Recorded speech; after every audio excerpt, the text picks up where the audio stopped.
ഇന്ന് ഞാൻ ഉണ്ടാക്കാൻ സ്പെഷ്യൽ ആകോലി പൊളിച്ചതാണ് കേട്ടോ. ഇതൊക്കെ ആകോലി കഴുകി വൃത്തിയാക്കി വെച്ച ആകോലി കേട്ടോ.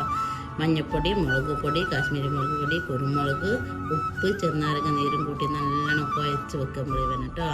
കുഴച്ച് വെച്ചിട്ട് ഇതാ ഒരു ചീൻചട്ടി വെച്ച് കറിവേപ്പിലിട്ട് നമ്മളിവിടെ പൊരിക്കാൻ വെച്ചിട്ടുണ്ട് കേട്ടോ.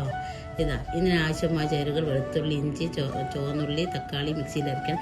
തേങ്ങയും ഒരു മുറി തേങ്ങേൻ്റെ പാലെടുത്തേക്കണം. ഒരു ചീൻചട്ടി വെച്ചിട്ട് ഒരു സവാള ആദ്യം വഴറ്റണം. നമ്മൾ മിക്സിയിൽ അടിച്ച് വെച്ച് അതും കൂടി അതിലിട്ട് നമ്മൾ മീൻ പൊരിക്കാനെടുത്ത മസാല അതും കൂട്ടി അതിലാക്കിയിട്ട് നല്ല പച്ചപ്പ് പോകുന്നവർ ഇളക്കിയിട്ട് നാളികേരത്തിൻ്റെ പാലും അതിലേക്ക് ഒഴിക്കണം കേട്ടോ.